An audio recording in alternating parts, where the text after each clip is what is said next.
Good morning from Hidden Beaches RV Resort in Blythe, California, and we just hit the reset button.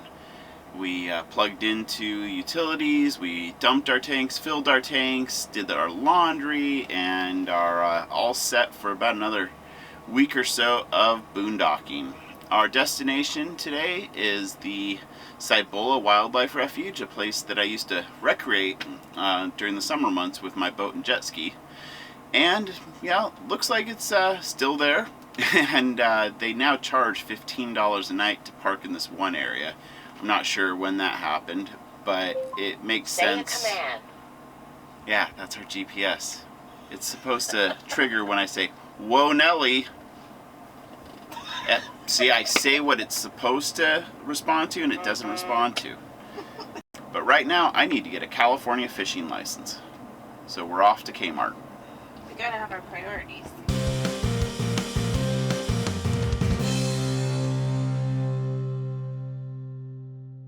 We just gave the state of California $130 for our fishing license, or I should say only my fishing license. Yeah.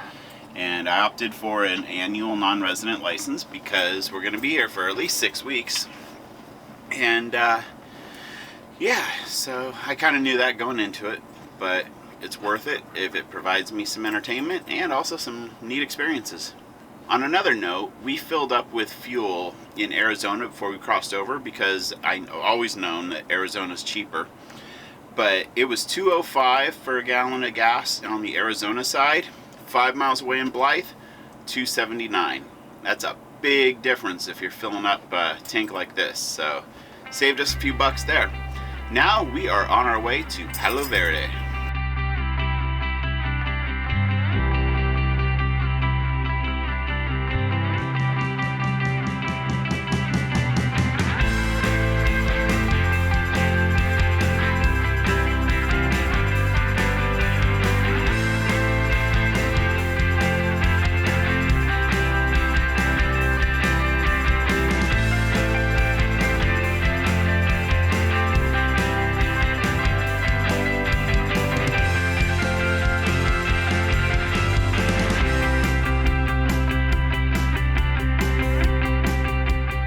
We are here, and we have picked out our campsite. I gotta tell you, this place looks completely different.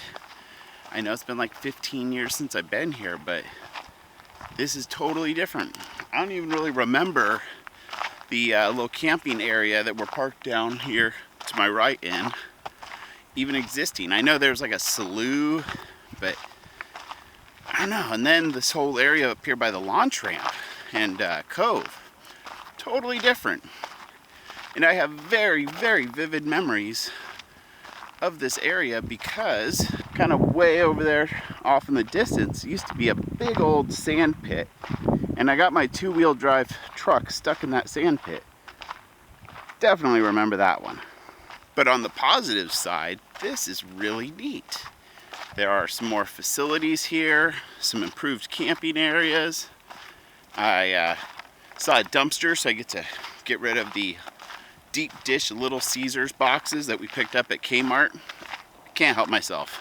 I love pepperoni pizza, and a little while ago we had some Little Caesars deep dish, and that was like the best thing I've tasted in a while.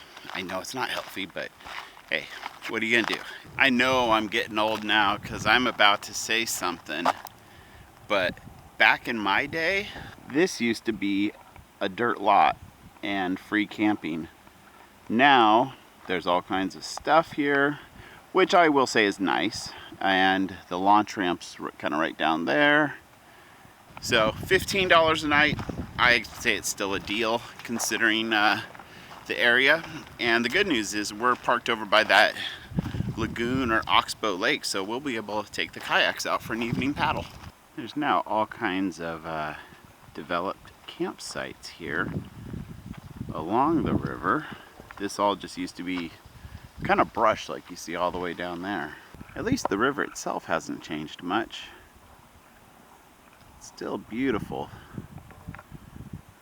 I like the lower stretches of the Colorado River. I've run this stretch all the way down to Lake Martinez in my boat, and Also my jet ski when I had it. And we'd go party down at the sandbar down there.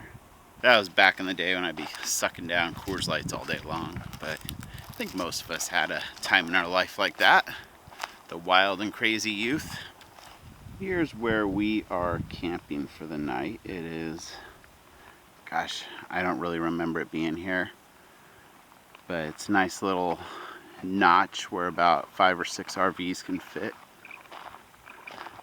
So this is the area where I think we'll put in the kayaks. There's a nice little path on down to the water. Good evening, guys. This has to be the best part about work camping and living on the road. You know, if you live at your house, 5 o'clock comes around, you're at your home, you might go to the movies, but you know what? 5 o'clock rolls around, we're going kayaking in the Cibola Wildlife Refuge. That's what it's really all about. It's a pretty nice way to spend the evening. It is. I'm not complaining. This is my favorite way to spend an evening. This is gorgeous out here. It is. The moon is over to our right. There's this beautiful little bird that just took off in front of us, some kind of a duck. The sun is setting to our left, and this lagoon is awesome, like a perfect kayaking spot. It is a perfect freshwater kayaking spot. Yep. It's hard not to stop and take pictures all the time during the golden hour. I know. We came out at the absolute perfect time, which we had a little trouble timing because we switched time zones today, and Kind of threw things off. yeah, we weren't really sure what time to come out, but we hit it. But this place is so spectacular. We would have gone over to the river, but we would have had to find somebody to take us upriver and drop us off. So that's why we decided to camp on Oxbow Lake. How's that for a sunset? I think it might even be getting better as the sun gets lower. Gorgeous. Doesn't this look just like a portrait out here? That is awesome. That is gorgeous.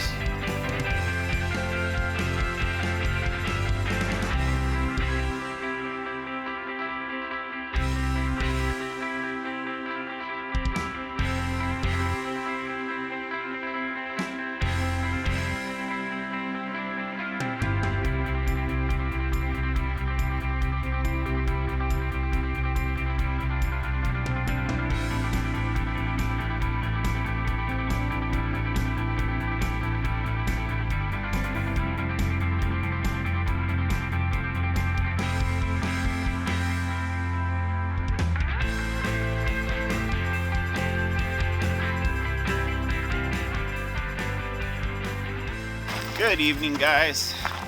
I should probably say good night because this video is just about over.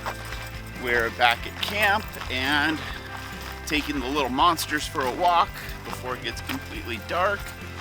We really appreciate you hanging out with us today. Be sure to subscribe to our channel, follow us on social media, share with your friends, and most importantly, don't forget to enjoy the ride. Good night, guys.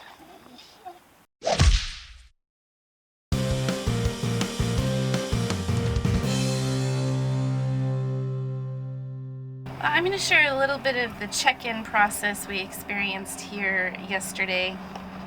And in 2.5 miles, I don't turn know, left we on try North really hard Intake not to be Boulevard.